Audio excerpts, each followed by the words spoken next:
Sabe por que Taubaté não para de crescer? Porque investe no futuro. E o futuro está na educação. Educação de qualidade com a reforma de 87 escolas e creches. Educação com dignidade com a distribuição de uniformes e kits escolares para todos os alunos. Educação com liberdade para pais e mestres decidirem juntos os investimentos. É muita coisa! E tem mais, viu? Educação com saúde, com clínicas médicas e odontológicas nas escolas. Educação com segurança, monitoramento e patrulhamento em todas as unidades. Educação com compromisso, com mais vagas e mais alunos em horário integral. E com resultados, com crescimento no IDEB e com a garotada mandando bem. Aqui o trabalho não para. Taubaté, gestão em ação, cidade em crescimento.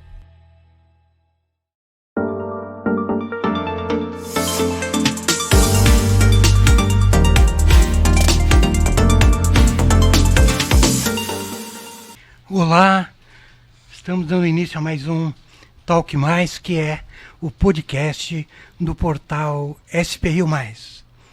Eu sou o Zé Guilherme, estou aqui ao lado do Elcio Costa, jornalista Elcio Costa. E esse podcast a gente traz pessoas da região para debater temas relevantes.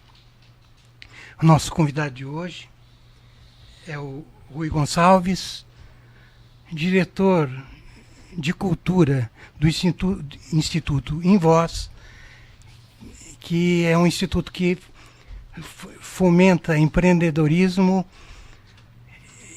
e educação, e é por isso que ele está aqui para conversar sobre o 5º congresso que o Instituto Em Voz está organizando para o ano que vem. Ele vai contar da agenda desse congresso. E eu só pediria um minutinho, nós vamos entrar com uma vinheta.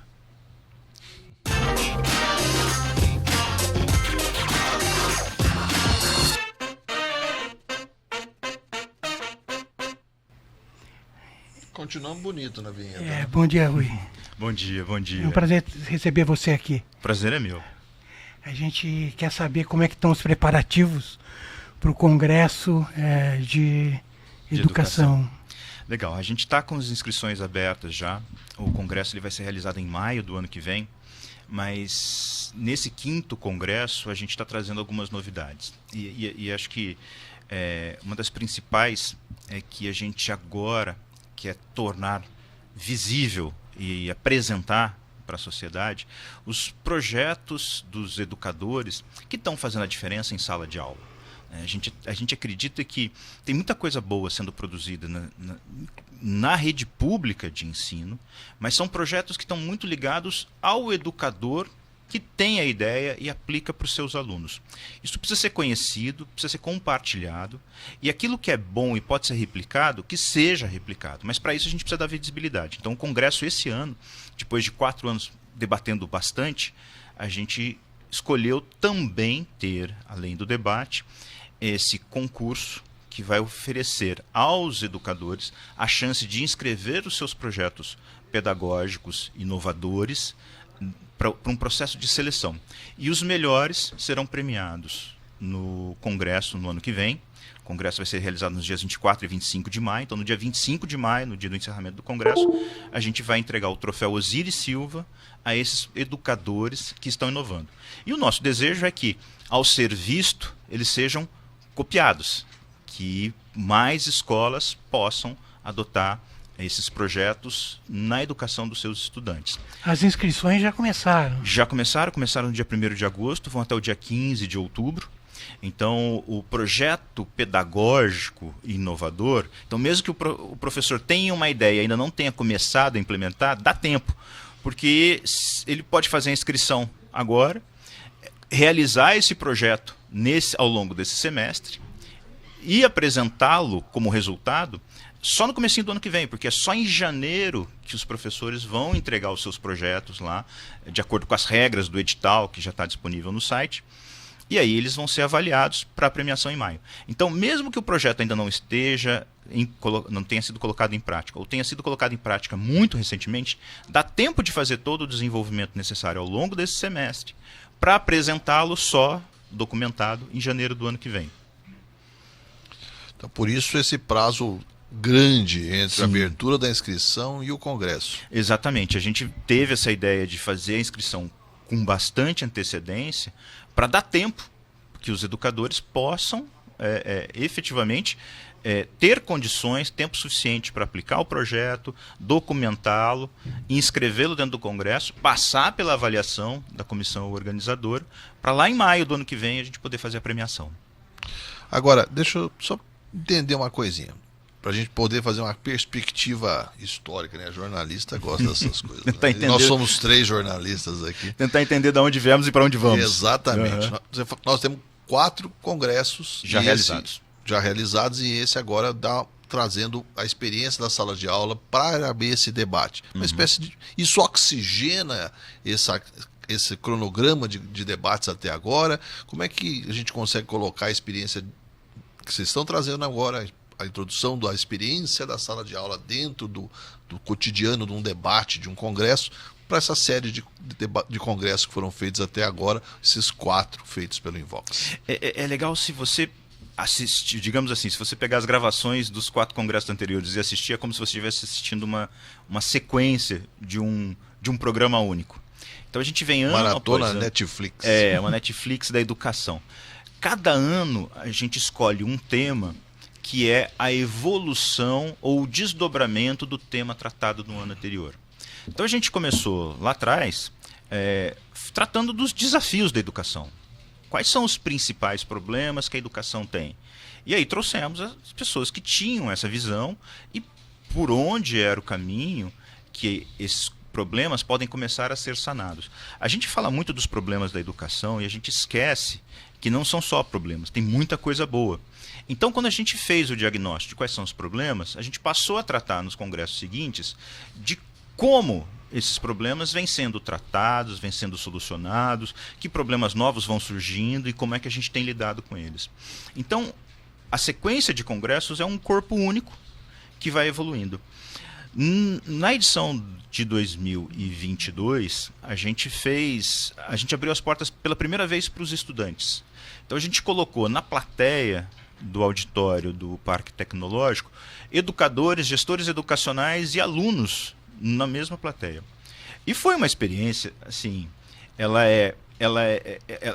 gerou uma apreensão em nós da organização, porque como é que a gente vai trazer esses jovens adolescentes e colocá-los dentro de um congresso como esse, né? A gente espera que existe um comportamento esperado de uma plateia dentro de um congresso. E você está levando um grupo de adolescentes para tratar de educação. E a gente falou, poxa, mas se a gente vem falando de educação há 3 congressos, por que não ouvir o que o aluno acha? E foi uma experiência fantástica. Primeiro porque eles fazem perguntas que os adultos não têm coragem de fazer. E é bem isso. Teve uma pergunta que foi extremamente instigante.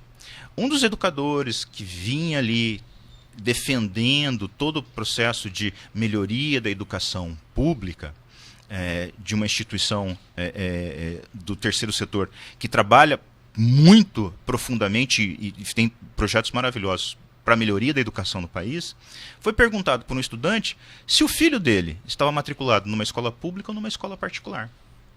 E ele olhou para o estudante e disse assim, numa escola particular. E o estudante virou para ele e falou, por quê?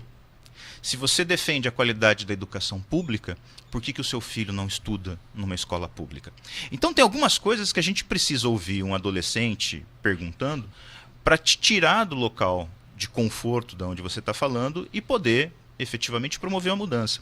E esse ano a mudança além de trazer esses projetos pedagógicos dos educadores para torná-los públicos, premiá-los e permitir que sejam conhecidos e replicados, a gente também traz o estudante para participar desse congresso. A gente traz o desafio em voz, oferecendo para o estudante a oportunidade de mergulhar na história do Brasil, buscar pessoas que foram inovadoras, empreendedoras, que trabalharam pela educação, pela tecnologia, trabalharam pela aviação, que não são tão conhecidas como é, por exemplo, Santos Dumont, e que eles trabalhem um conteúdo em vídeo para as mídias sociais, contando um pouco da história dessas personalidades. Então, assim, mergulhar em quem fez a diferença no Brasil e não tem grande reconhecimento por isso, né? Ou não é tão conhecido pelo que fez. E esse desafio, eles já vão começar a produzir. Nesse mesmo time com os professores.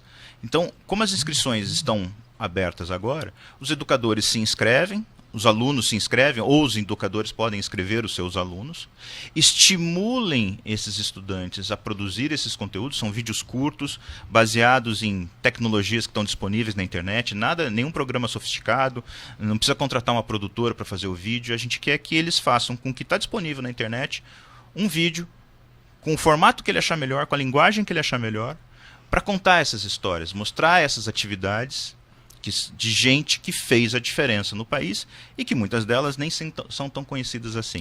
Esse rol de pessoas já está definido ou fica a cargo do estudante garimpar, por exemplo, na cidade dele, no cotidiano dele, no universo dele? Ele vai buscar dentro do universo dele, pode ser alguém que teve um impacto local, pode ser alguém que teve um impacto nacional, pode ser alguém que teve um impacto para o Brasil e para o exterior. Que ele conte a história dessa pessoa, que ele revele isso, que ele diga para nós por que essa pessoa é relevante, porque trouxe tanto impacto, né, para a sociedade. Mas tem as categorias que a gente está definindo. Então é a categoria que são os pilares do Invoz. Então é a categoria educação. Então quem fez isso para transformar a educação? Quem fez isso para transformar a inovação e o empreendedorismo? E quem fez isso, por exemplo, dentro do setor aeroespacial? Você tem gente muito talentosa no Brasil, trabalhando numa área como a aeroespacial, que faz coisas fantásticas e que não são conhecidos do grande público. E se a gente parar para pensar, Osiris Silva, que é um nome que soa tão forte em São José dos Campos, mesmo em São José dos Campos, não é conhecido por todos. Então, a gente fez esses diagnósticos, a gente começou a perceber essas coisas e o Congresso ao mesmo tempo que debate a educação, traz especialista, quer fazer essas provocações, tirar as pessoas do seu ponto de conforto, como aquele estudante fez no ano passado com um dos palestrantes, e produzir algo diferente. E vamos ver onde é que a gente consegue, o que a gente avança com isso. Vou fazer um parênteses aqui, o Rui é jornalista, né, e foi editor de revistas de aviação, e daí toda essa ligação que ele tem com a aviação. E é importante lembrar que o Invoz, dos objetivos também é recuperar a memória da aviação, né? Cultura aeroespacial. Então, eu acho que esse dado aí do Congresso, né, dos estudantes buscarem essas pessoas, pode contribuir para isso, né? Também. Principalmente o pessoal aqui de São José dos Campos e o Vale do Paraíba, que é tão impactado por essa cultura que o resto do país não tem. Essa proximidade com essa cultura aeroespacial que foi desenvolvida aqui na região, ela é muito particular. Você rodou 50 quilômetros fora do Vale do Paraíba, as pessoas não têm mais essas referências. Então é interessante também que esses estudantes possam se debruçar sobre isso. E tem figuras fantásticas, e a gente que é jornalista, que conhece muitas pessoas, acaba se deparando com algumas delas. Algumas delas estão vivas, são pessoas com 80, 90 anos de idade e que vêm transformando essa indústria há muito tempo. Mas são pessoas anônimas e que a gente acredita que não merece ficar no anonimato. Merece ter esse seu trabalho e tudo que foi feito ao longo das suas carreiras aberto para mais gente. Rui, a gente estava conversando até na nossa pautinha aqui, né? Uma das questões é que a gente sabe que os congressos têm muita discussão, né? Quer dizer, tem esse lado prático, que é louvável, né? Mas geralmente os congressos é muita conversa, e as ideias acabam não chegando na sala de aula, que é o objetivo.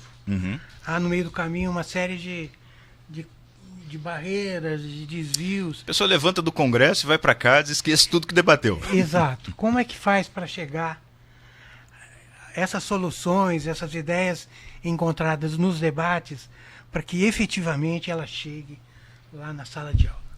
Eu acho que o primeiro ponto é dar visibilidade.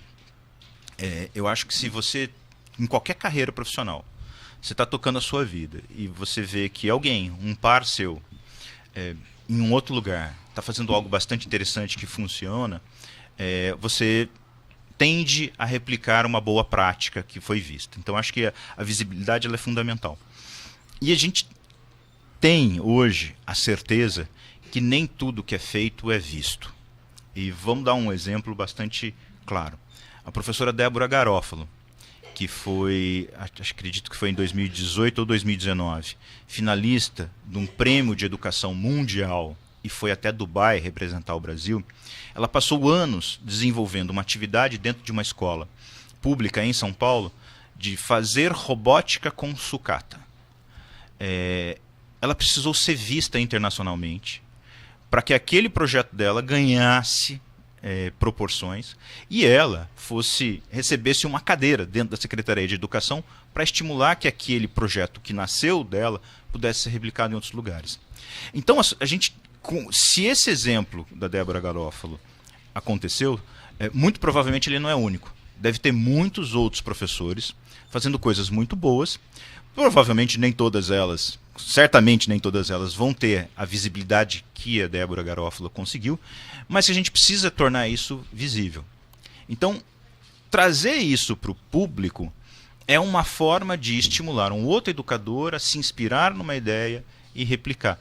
Bom exemplo. É um bom exemplo. E daí não é a questão de dar o Ctrl+C, Ctrl+V, copiar igualzinho e fazer de novo. Porque tem as diferenças locais, as diferenças regionais. Às vezes, se você vê uma iniciativa boa que foi aplicada para estudantes do ensino médio, mas você é professor do ensino fundamental 1, como é que você muda aquele projeto para crianças numa outra faixa etária?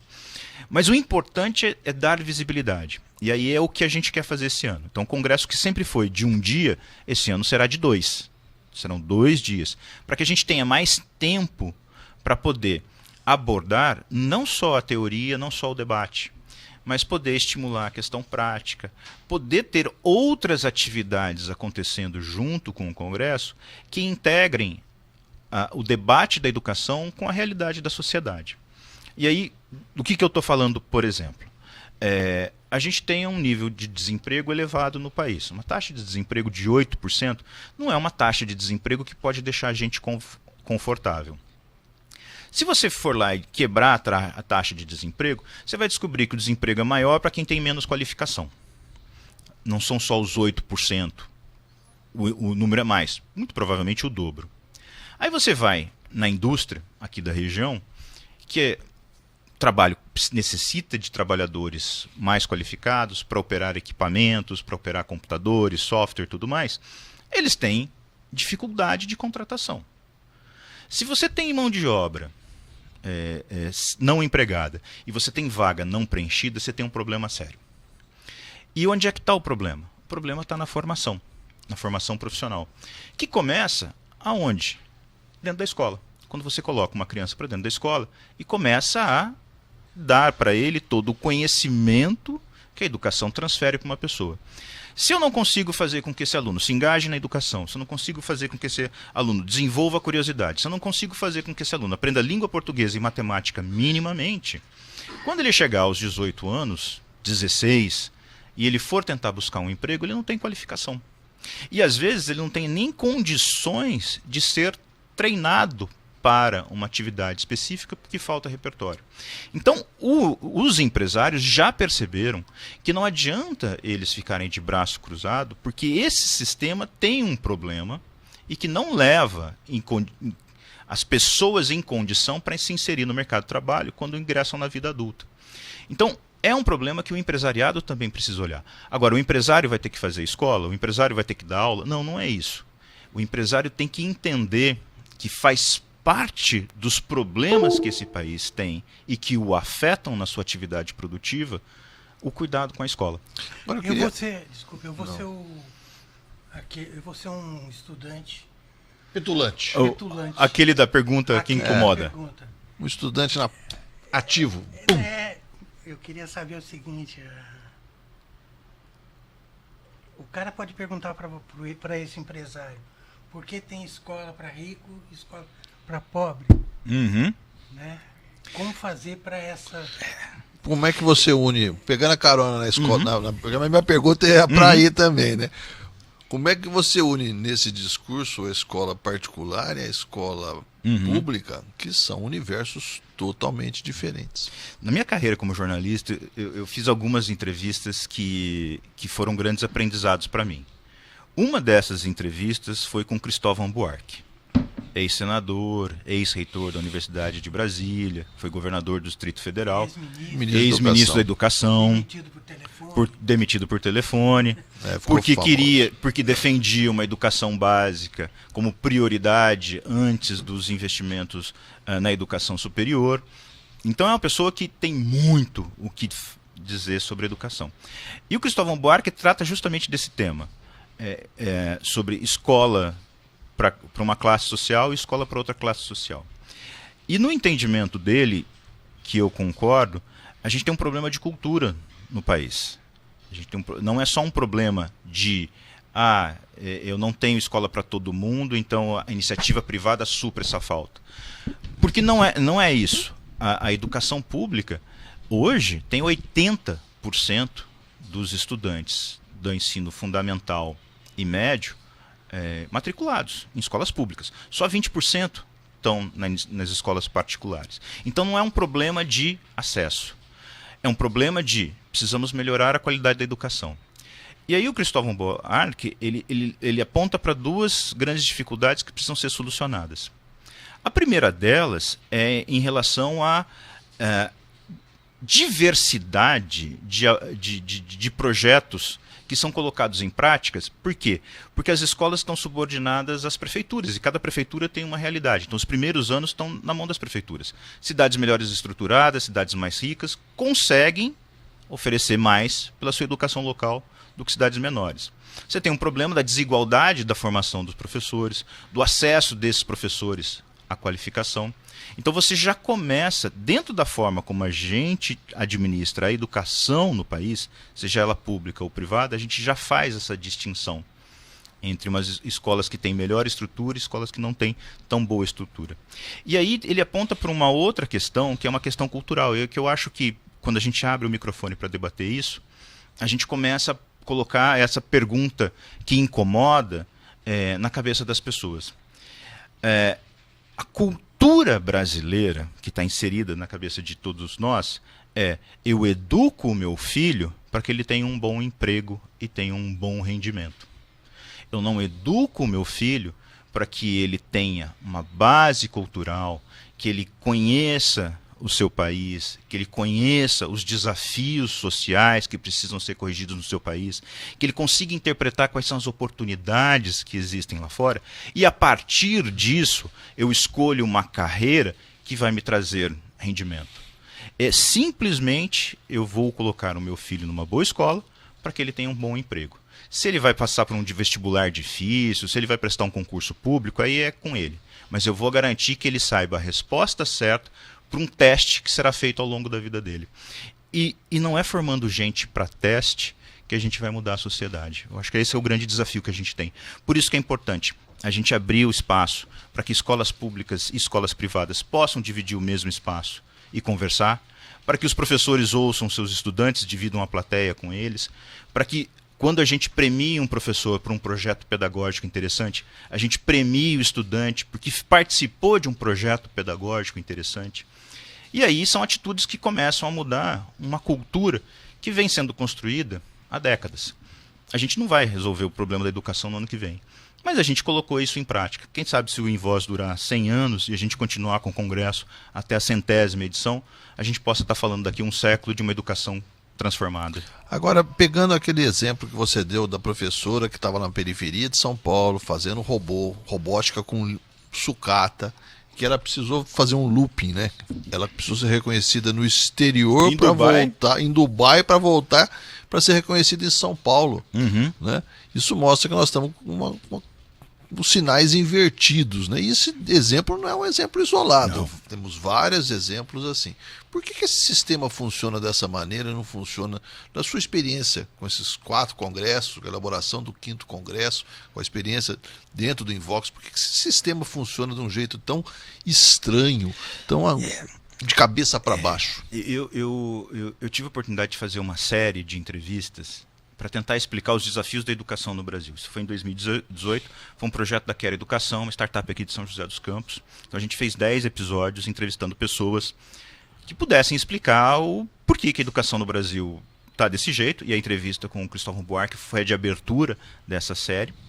E entender sobre diferentes pontos de vista.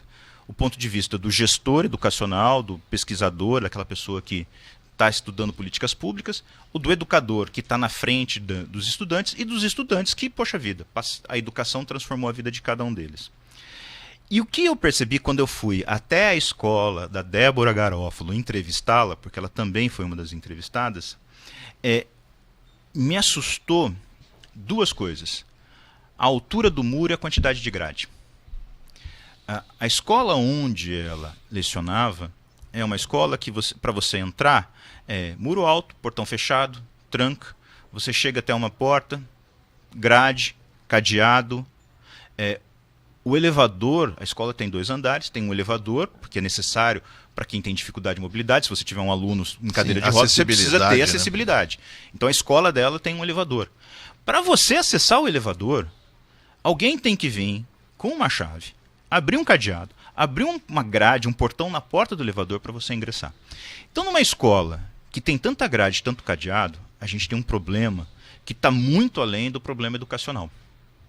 A escola dela não é exceção, porque as escolas não conversam com as suas comunidades.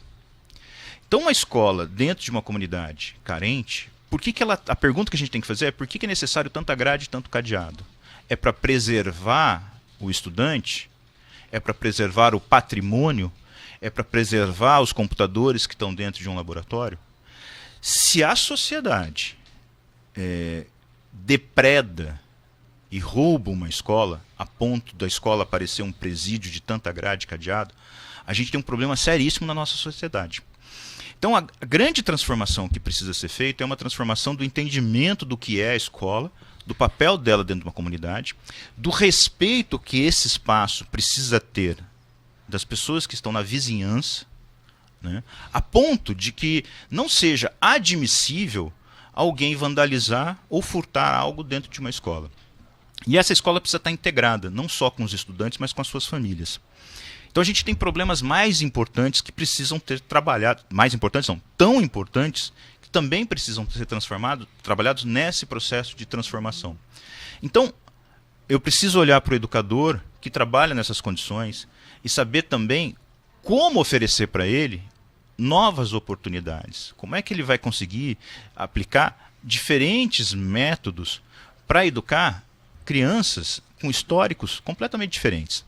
E aí, se você parar para pensar, poxa vida, se uma escola de periferia tem essa situação de insegurança, como é que eu faço com que aquele educador que trabalha naquela escola se sinta seguro?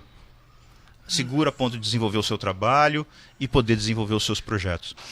E outras escolas não têm exatamente isso. São escolas bastante diferentes. Então, essas diferenças precisam também ser olhadas com cuidado para que a gente possa trazer para todas as escolas o ambiente escolar de fato.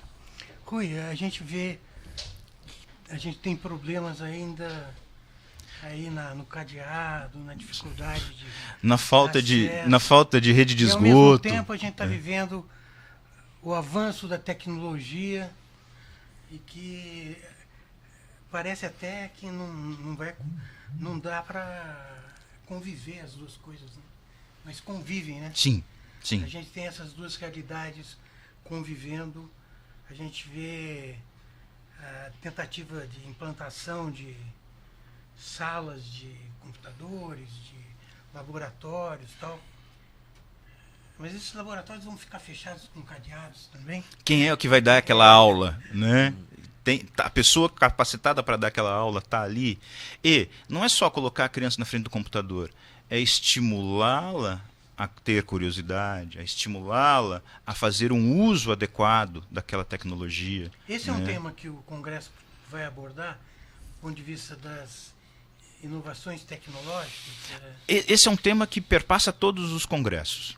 Então, por exemplo, no Congresso de 2018, de 2021, acho que foi de 2021, não me lembro, a gente falou, por exemplo, dessa capacidade que os estudantes precisam desenvolver para esse mundo que já está instalado e que vai ser ainda maior, que é o mundo da tecnologia da informação. Se o meu estudante não consegue ter uma interpretação de texto adequada e não consegue desenvolver o seu raciocínio lógico através do aprendizado da matemática, como é que ele vai trabalhar num mundo em que, muito provavelmente, os desdobramentos são digitais e são lógicos? No chat GPT. E aí o chat GPT, ele é muito bom quando a base de dados dele é adequada para aquela pesquisa que você quer fazer. Porque se aquela base de dados não for adequada, ele vai te falar uma coisa que nem sempre é verdade e eu já experimentei. Ele mente. Não, eu adoro o chat GPT porque ele disse que o Pelé jogou no Corinthians durante vários anos. Ele nunca jogou lá, mas eu sempre foi uma minha frustração como corintiano. Mas o chat GPT escreveu uma vez que o Pelé jogou durante anos no Corinthians. Então, corrigiu um problema histórico. E eu acho que é o exemplo daquele tempo em que os cientistas diziam que a Terra estava no centro do universo. A tua base de informação... Tem gente que ainda fala isso. Tem gente que acha que a Terra ainda é plana.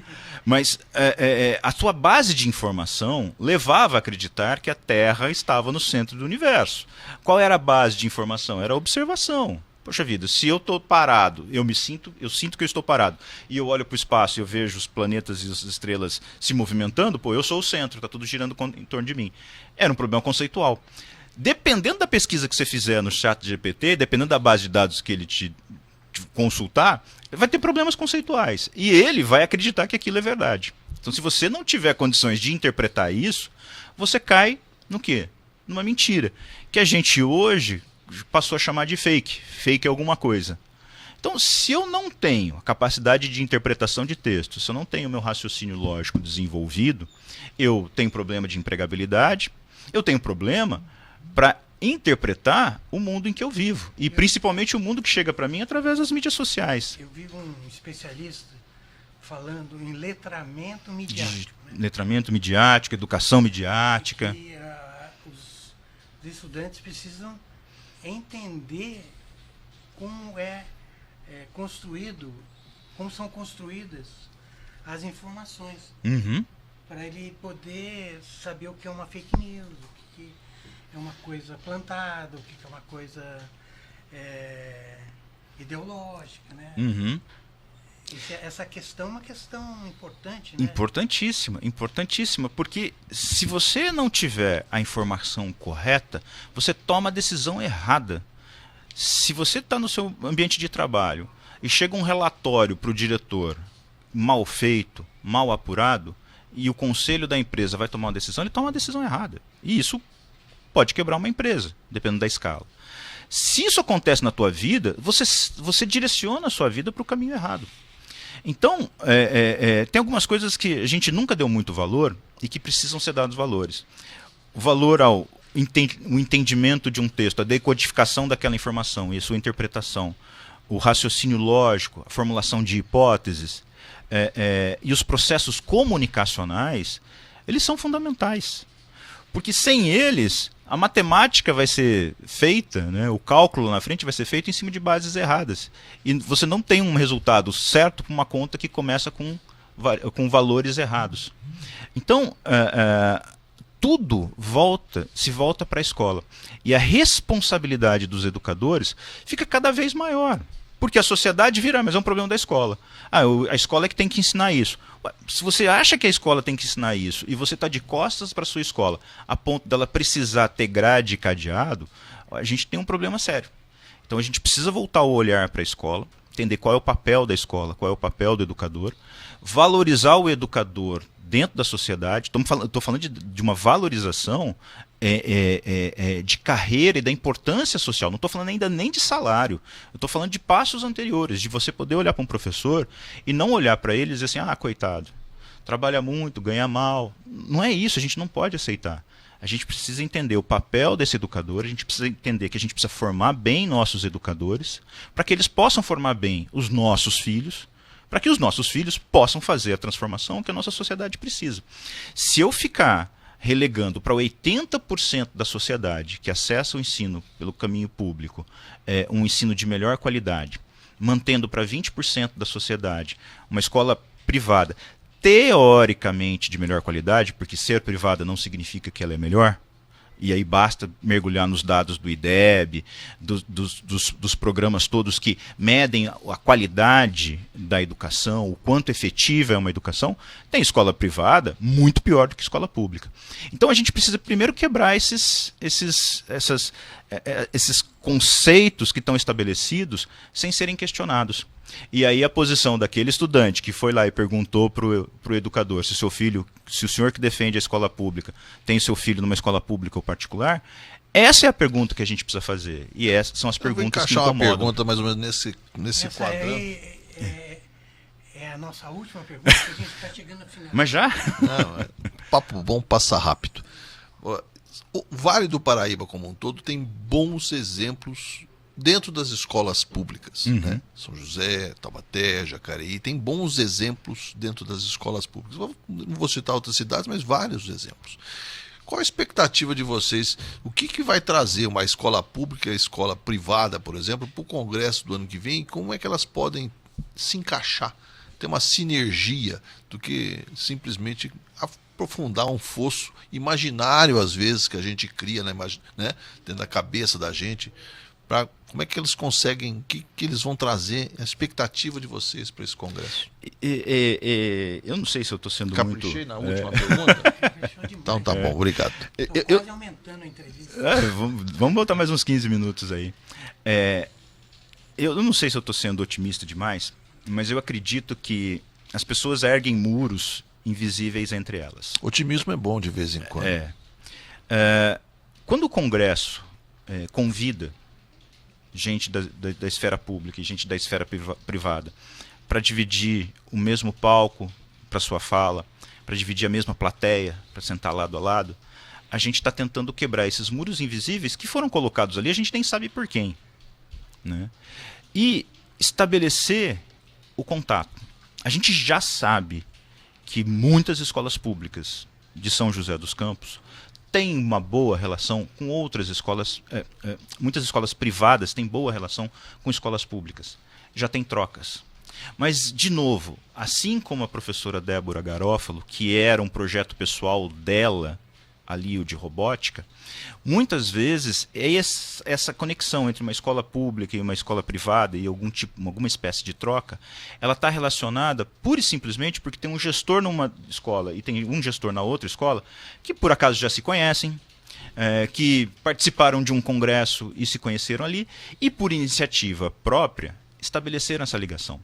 A gente precisa quebrar esses muros para que mais escolas privadas aprendam com as escolas públicas, que têm projetos fantásticos, feitos com um mínimo de recursos. E que as escolas públicas possam ter uma troca com as escolas privadas, porque algumas mandam seus gestores para congressos internacionais. Então, não dá para a gente aceitar, no desenvolvimento da educação, que alguns educadores possam participar de simpósios internacionais de educação e outros não tenham acesso a esgoto na sua escola. Ou uma biblioteca. Ou uma biblioteca. Então, o grande desafio é incomodar as pessoas para fazer com que nesse reajuste das posições, quem está muito confortável ceda um pouco de espaço para quem está extremamente apertado. E que o final disso seja um projeto de educação para o país em que mais gente tenha mais acesso a uma educação de melhor qualidade. Porque se a gente não fizer isso, a gente não vai sair da onde a gente está. E os outros países, na hora que a gente olhar comparativamente para outros países, que estão fazendo isso, eles vão ficar mais longe do que nós. E eles vão ficar mais longe. Já estão hoje, né? E vão ficar ainda mais porque eles vão ter mais acesso às transformações tecnológicas, eles vão saber gerar mais riquezas com essas mudanças que estão acontecendo, e eles vão manter uma distância muito grande do que nós podemos oferecer para a nossa sociedade. E a gente tem que lembrar que a gente tem 200 milhões de habitantes. Como é que a gente faz isso? Talvez a primeira diferença A primeira desigualdade social que a gente precisa romper é a desigualdade do acesso à educação. Muito bem, Rui Gonçalves, diretor de cultura do Invoz, veio falar para a gente sobre os preparativos do 5º Congresso de Educação. Será realizado o ano que vem, mas os preparativos acontecem esse ano, com inscrição de projetos de estudantes e professores. Muito obrigado pela sua presença. Espero que a gente possa conversar mais próximo do Congresso, para que a gente tenha a programação já definida, né? E venha mais vezes. Eu que agradeço a oportunidade de poder falar sobre o Congresso, poder falar sobre educação, e só quero reforçar que, para você, educador, ou pai de um estudante que quer ver o seu filho participando do desafio Invoz, as instruções estão no site do Invoz, é invoz.org/congresso. Lá tem todas as informações, os prazos, você pode tirar qualquer dúvida, fazer a sua inscrição e no ano que vem a gente torce para que você esteja com a gente lá no Congresso no dia 24 e no dia 25 de maio. Muito bem, essa entrevista fica disponível nos canais da SP-Rio e também no Spotify. Até a próxima, Rui. Até. Tchau. Até mais, Zé. Obrigado pela entrevista. Eu que agradeço.